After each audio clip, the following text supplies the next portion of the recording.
whether it's about taking some time from our busy schedule to follow our hobby or passion, or to do something that brings joy to our life.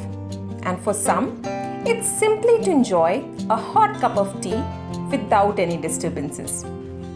And these couple of minutes or hours that is completely meant for us is me time. So आज के video में हम इसी के बारे में बात करेंगे। पर क्या करें, रोजमर्रा के काम इतने बढ़ गए हैं कि अपने लिए फुर्सत के कुछ पल निकालना बहुत मुश्किल हो गया है। चाहे आप होम मेकर्स हो, वर्किंग प्रोफेशनल हो या घर पर ही कोई बिजनेस चलाती हो, हम सबके चैलेंजेस डिफरेंट हैं। किसी के वर्किंग आवर्स ज़्यादा हैं तो किसी के बच्चे छोटे हैं, और ऊपर से ये पैंडेमिक, विदाउट हाउस हेल्प हमारा काम थोड़ा और बढ़ गया है। पर अगर हम कुछ बातों का ध्यान रखें तो अपने लिए टाइम भी निकाल पाएंगे और हमारा काम भी बहुत आसानी से मैनेज हो जाएगा। सो लिस्ट में सबसे पहली जो बात है वो है प्लान योर डे। यानी कि अगर अपना जो भी रूटीन है, आप अगले दिन जो भी काम करना चाहते हैं, जो आपके प्रायोरिटी में इम्पोर्टेंट है, उन चीज़ों को किसी जगह पे लिख लीजिए। चाहे तो आप डायरी में लिख सकते हैं या फिर आजकल स्मार्टफोन पे भी बहुत अच्छे ऑप्शंस मिलते हैं नोट्स के, वहाँ पर भी आप लिख सकते हैं। टू डू लिस्ट अगर हमारी बनी होगी, रेडी होगी, तो हमारा टाइम ज़्यादा वेस्ट नहीं होगा इन बातों को सोचने में कि अब नेक्स्ट क्या काम करना है। एंड सेकेंडली, हमें अपनी प्रायोरिटी पता होगी कि कौन सा काम ज़्यादा इम्पोर्टेंट है। The second thing which I would like to recommend is prioritize your work. हमारे पास 24 घंटे का टाइम होता है, पर घर के काम नेवर एंडिंग होते हैं। उस पर ऑनलाइन क्लासेस, बच्चों के होमवर्क वगैरह वगैरह। ऐसे में जो काम आपके लिस्ट में लीस्ट प्रायोरिटी पे है, उन्हें आप किसी और दिन के लिए रख लीजिए। यानी कि जैसे कि डस्टिंग वगैरह, अगर आप डेली डस्टिंग ना भी करें तो भी आपका काम चल सकता है। मैं अपने घर पे ऑल्टरनेट डेज में पोछा लगाती हूँ, क्योंकि मुझे लगता है कि घर काफ़ी हद तक मेरा क्लीन रहता है, तो अगर मैं डेली पोछा ना भी लगाऊं तो चल जाएगा। बट जो काम मेरे लिए प्रायोरिटी में है, उन कामों को मैं जल्दी फिनिश करना पसंद करती हूँ। वैसे ही हम सबका घर डिफरेंट है एंड हम सबकी प्रायोरिटीज़ भी डिफरेंट है। तो आपकी प्रायोरिटी के हिसाब से आप अपने कामों को एक डे पे या फिर एक पर्टिकुलर आवर में असाइन कर दीजिए एंड अकॉर्डिंगली उन कामों को आप फिनिश करिए।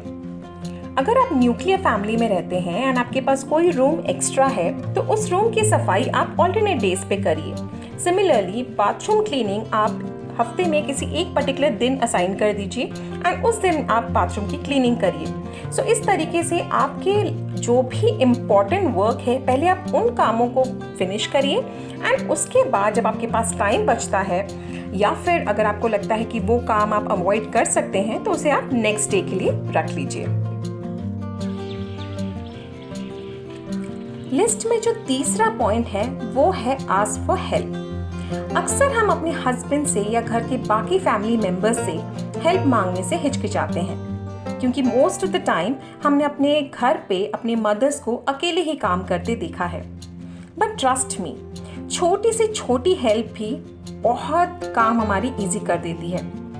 प्लांट्स में पानी डालना या फिर कूलर में पानी भर देना या फिर फ्रिज में पानी की बॉटल्स को भर देना, एसी क्लीन कर देना, ऐसी छोटी छोटी चीज़ें जब हम अपने घर पे जो भी फैमिली मेम्बर्स हैं उन्हें थोड़ा सा बोलें कि ये हेल्प कर दीजिए, तो बहुत ज़्यादा हमारा वर्कलोड कम हो जाता है।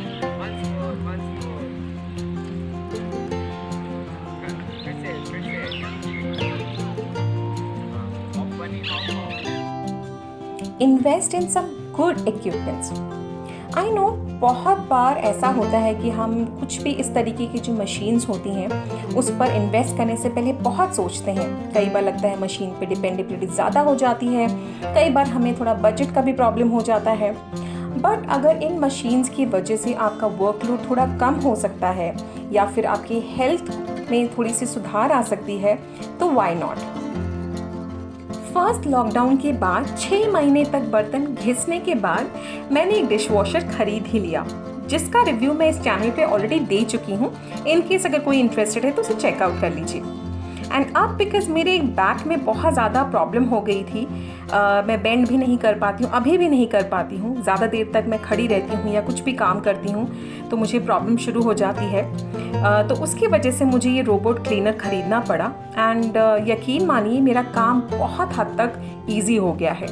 सो डोंट हेजिटेट, अगर आपको लग रहा है बजट का कोई इशू है तो बहुत सारे सस्ते भी इस तरीके की मशीन्स आते हैं, आप उन चीज़ों पे इन्वेस्ट कर सकते हैं। एंड काफ़ी रिसर्च करिए, ऐसे नहीं कि जिसने भी बोल दिया तो बिल्कुल ही ब्लाइंडली आप उन चीज़ों को ख़रीद रहे हैं। अपनी तरफ से पूरी रिसर्च करिए, बट यकीन मानिए ये मशीन्स बनाए ही इसलिए हैं ताकि हम लोगों का वर्कलोड थोड़ा कम हो जाए। So in case you can afford, and अगर आपको लगता है कि बहुत ज़्यादा आपके पास काम हो गया है तो आप कुछ मशीन्स पे यानी कि dish washer, robot cleaner, washing machine, इन चीज़ों पे आप इन्वेस्ट कर सकते हैं। आज लंच में क्या बनाऊं के सवाल का जवाब न जाने कितने लोग ढूंढ रहे हैं। ऐसे में अगर हमें पहले से ही आइडिया हो या हमने पहले से ही प्लान करके रखा हो कि कल लंच या डिनर पे हमने क्या बनाना है तो काम बहुत हद तक आसान हो जाता है एंड काफ़ी टाइम भी सेव होता है।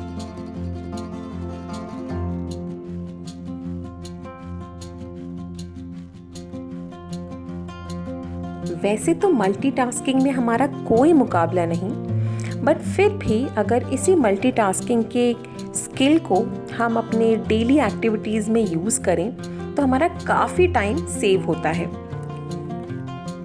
फिर चाहे आप सब्जी काटते काटते अपने बच्चों के होमवर्क फिनिश करवाएं या फिर खाना बनाते बनाते अपने फेवरेट पॉडकास्ट को सुने। मैं अक्सर यही करा करती हूँ जब भी किचन में कोई काम होता है या फिर नॉर्मल डेली क्लीनिंग का भी कुछ काम होता है तो उस समय मैं पॉडकास्ट वगैरह या अच्छे कुछ इंटरव्यूज़ वगैरह जो होते हैं उन्हें सुन लेती हूँ।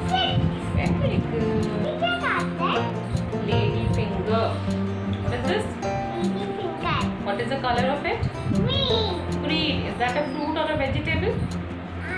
It's a fruit. No, that's a vegetable. It's a green. It's green color, but it's a vegetable. Okay? It's a ladyfinger. Ladyfinger. Hindi में क्या बोलते हैं इसको? Hindi. Hindi. I'm not a morning person. जब तक कोई ज़रूरी काम ना हो मैं सुबह जल्दी उठना पसंद नहीं करती हूँ, बट मुझे पता है कि जल्दी अगर सुबह उठा जाए तो हमारा काफ़ी काम आसानी से फिनिश हो जाता है एंड टाइम से फिनिश हो जाता है। So if you are a morning person, अगर आपको सुबह उठने में कोई तकलीफ़ नहीं है तो जल्दी उठिए एंड बहुत सारा काम ऑर्गेनाइज्ड वे में फिनिश कर लीजिए। बट अगर आप भी मेरी ही तरह थोड़ा लेट उठते हैं तो कोशिश करिए कि रात में जितना भी काम हो सके वो फिनिश हो जाए। जैसे कि जो भी छोटे मोटे बर्तन हैं उन्हें क्लीन कर लीजिए, या फिर कई बार तो मैं रात को ही वैक्यूम क्लीनर भी चला लेती हूँ बिकॉज़ मॉर्निंग में जब सुबह उठूँ तो फिर घर क्लीन रहता है। Another thing which I follow is कि जब तक वानिका सोई रहती है मॉर्निंग में तब तक मैं कोशिश करती हूँ कि काफ़ी सारा काम ख़त्म हो जाए। आई एम श्योर आप लोग भी यही चीज़ें फॉलो करते होंगे जिनके भी छोटे बच्चे हैं, बिकॉज़ एक बार बच्चे उठ जाते हैं तो काम की स्पीड हमारी थोड़ी कम हो जाती है। बाय द वे कमेंट करके मुझे ज़रूर बताइए इन केस अगर आप लोग इंटरेस्टेड हैं टू नो अबाउट कि बच्चों को किस तरीके से हम एंगेज करके रखें during this pandemic, and specially वो आपके काम को डिस्टर्ब ना करें एंड खुद भी एंगेज रहें। तो अगर इस तरीके की कुछ वीडियोस आप देखना चाहते हैं तो डेफिनेटली मुझे कमेंट करके बताइए so that I can share certain tips जो मैं फॉलो करती हूँ वानिका के साथ। एंड जैसा कि मैं अक्सर अपने वीडियोस में कहती हूँ, देयर इज़ नो राइट और wrong way of home making. हम सब डिफरेंट पर्सन हैं, हम सब के चैलेंजेस बहुत डिफरेंट हैं, हम सब के घर का एनवायरनमेंट बहुत डिफरेंट है एंड हमारी लाइफ की प्रायोरिटीज़ भी बहुत डिफरेंट हैं। तो हमें अपनी लाइफ की प्रायोरिटीज़, अपने घर के कन्वीनियंस एंड चैलेंजेस को देखकर ही अपने घर को संभालना चाहिए। वैसे तो I am no expert in home making, but ये कुछ टिप्स थे जो मैं फॉलो करती हूँ एंड ये मेरे लिए वर्क करे हैं, तो आई जस्ट थॉट कि I share the same with you all also. In case अगर आपके पास कोई और इंटरेस्टिंग टिप्स हैं जिनकी वजह से आपका काम बहुत आसान हो जाता है, टाइम सेव होता है एंड आप अपने लिए कुछ टाइम निकाल पाते हैं तो ज़रूर मुझे कमेंट करके बताइएगा। एंड वीडियो अच्छा लगा तो डेफिनेटली इस वीडियो को लाइक कर दीजिए, शेयर करिए एंड अगर अभी तक चैनल को सब्सक्राइब नहीं किया है तो सब्सक्राइब भी कर लीजिए। मिलती हूँ आपको अपने अगले वीडियो पे, तब तक के लिए अपना ध्यान रखिए। Take care.